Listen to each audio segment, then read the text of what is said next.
What is up, guys? Welcome to my YouTube video. Today we're going to be talking about breaking through the plateau, kind of what to do when you're stuck, and kind of just get over that hump. Because a lot of times it can be just mentally draining. It can be very just monotonous and just feeling like you're not going anywhere. When you really think you're putting in the work, you feel like you're putting all the effort and you're not seeing that end goal, that end outcome that you're wanting. And something very relatable. I've been obviously stuck. Not obviously, I have been stuck at a similar weight, the same weight, 200 pounds, for about the last 6 weeks on this cut. And it's been like, what in the world am I doing wrong? And it's just very stressful a little bit. And at the same time, too, it's just kind of like, what do I need to do to kind of break through this? So that's kind of what we're going to talk about today. I've had a lot of friends, family, and just people over time just have this question. And personally dealing with it right now, I want to kind of touch base on a few points that I came up with. So see me looking at my phone. That's kind of the couple notes that I wrote down for today's video. But if you guys have any questions, drop them down in the comments or DM me on Instagram. I'm happy to help. I love to offer just free value, free advice to anyone that's looking. So first thing I want to touch base on is just when you first start lifting and you first start just getting into fitness, you will see what's called newbie gains. The first 3 months of a person, when they start working out, they'll see this exponential progress. And they think that if they keep working out, doing the same exact things, they will essentially get those results just as quick, like the next results, that is.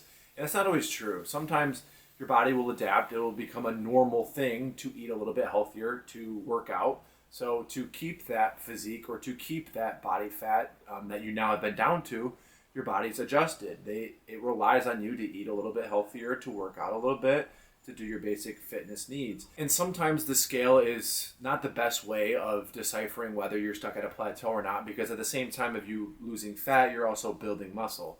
So don't always look at the scale for like a gauge of progress, but it is helpful once every week or even sometimes 2 weeks to kind of, if you're trying to lose weight or gain weight, just check in with yourself. Hey, why am I not gaining as much weight as I want or losing as much as I would like to?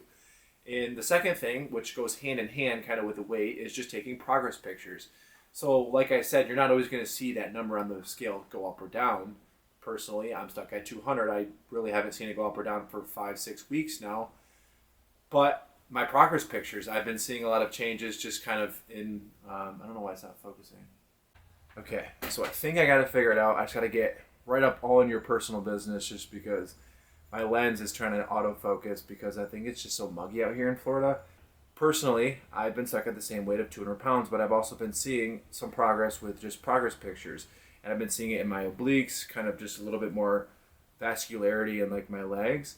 So don't always gauge your progress just based on the scale. Also base it on just pictures itself. And the third topic is if you see your strength just kind of staying the same or actually going down. Sometimes that'll also be a good gauge on whether you're actually making gains. So that's the first point. Are you actually stuck at a plateau? Number 2 is reflect on your journey. It's just kind of seeing how far you've come, where you first started, when you first stepped into the gym. I mean, you weren't benching 2 plates at a time. You weren't even benching probably 1 plate when you first stepped foot in the gym. So really just look at your entire journey and just look how far you've come. Stop comparing yourself to others. And I fall into the same trap. As I look on Instagram, on YouTube, and I just find these other guys, they're like, dang, they're 20 years old and look how ripped they are. Who cares? Like, it's your own journey. It's your personal life. Stop comparing yourself to others. And it's so easy to do, but just really focus on yourself and focus on your own journey. And if you actually keep putting in the effort, you keep going, you keep doing it, it's just a 1 + 2 = 3. An A + B = C. You're going to see progress if you keep going, if you keep staying consistent with your diet, with your training. And that kind of leads me to my third point. It's inputs versus outputs. How much are you actually doing? Are you putting your body in a position where it wants to change? When you're going into the gym, are you actually lifting hard? Are you making it a reason for your muscles to grow? When you're going into the gym, are you lifting hard, or are you kind of just lackadaisical, kind of walking around going through the motions? You have to give your body a reason to grow. When you're doing shoulder press and your shoulders are just on fire on your last rep and you're doing these half reps, that's telling your shoulder that it needs to grow the muscle to push that weight up next time you do that. So that's also why you'll see your strength kind of go up as you continue along this fitness journey. And what does your diet look like? I mean, that's a big input that a lot of people kind of put on the back burner. Very important though, is what does your diet look like versus how much are you actually sticking to your diet? Are you tracking everything that you're eating? Now, you don't have to track absolutely everything, but it does help at least to do it for a couple days to kind of see what you actually eat, because a lot of things have hidden calories. There's a lot of foods that you wouldn't think have a ton of calories, but they really do. And that is something that's been kind of helpful for me throughout this bodybuilding prep, is tracking everything I'm eating and seeing what it does. So previously, I've tracked calories, I've done it, but I've never like tracked it this seriously, and it gives you just a mindset of what am I actually consuming on a daily basis, rather than just, oh, this is my off day, I'm going to kind of consume whatever I want, and before you know it, you've doubled your calories for the day, which is totally fine, but then it can kind of lead into like a spiral effect. So inputs versus outputs was the third point.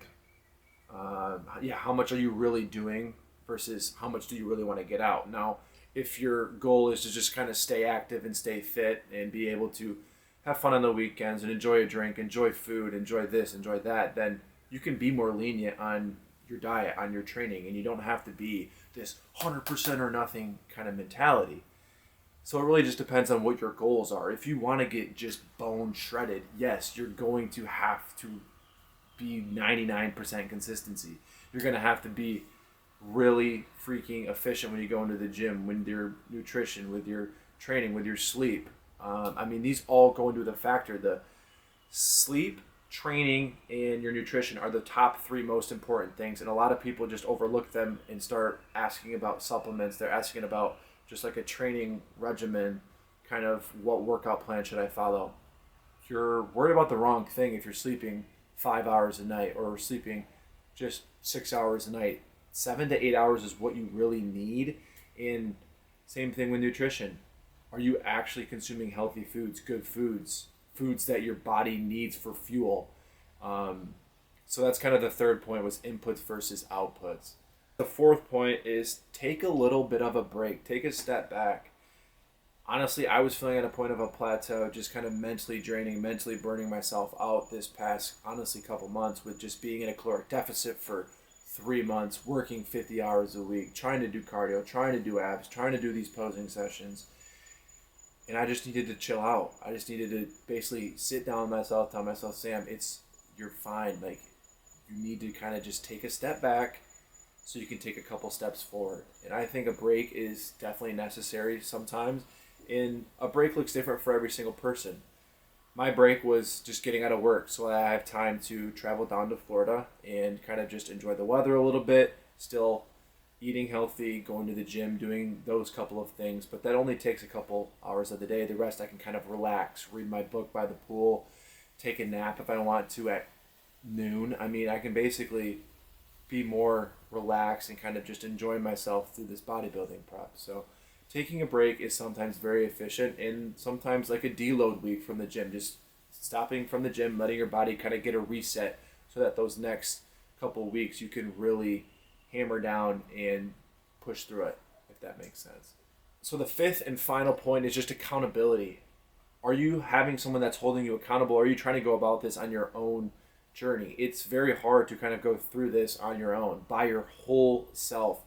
Even if it's just having a friend that you can text back and forth saying, hey, do you want to go for a walk today? Or do you want to start doing run club every, Wednesday morning, or go to the gym 2-3 times a week with me?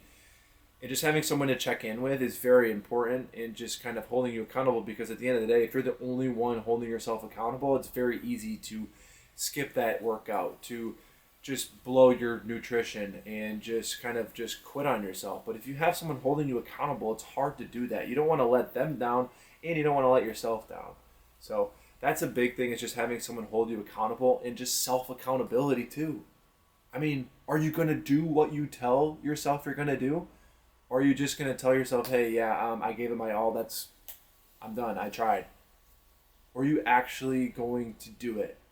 If you tell yourself something, you have to do it. Stop lying to yourself. Stop telling yourself, this is the time that I'm going to get in shape. This is the month that I'm going to actually lock in and kind of go balls to the walls with my goals, with my training, with my nutrition, and see this progress that I really want to see. So having someone hold you accountable and taking action and holding yourself accountable is super important. And I would hope that if you don't have anyone, just shoot me a DM. I'll check in with you once a week. You don't gotta pay me a dime. Send me a text, be like, hey, check in with me once a week and see how my progress is coming. I'd love to help you out.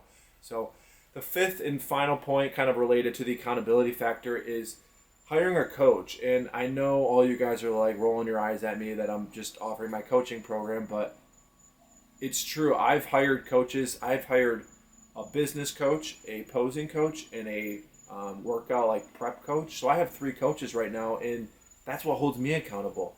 That's what helps me kind of not go through the motions, but just kind of stick to the structure, stick to the plan. It's very easy for me to just kind of see the plan, have it laid out, and just do it, if that makes sense.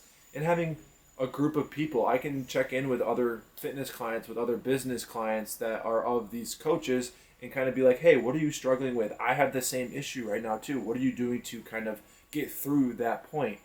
And my personalized coaching program, it offers one-on-one nutrition. So I build you your own meal plan.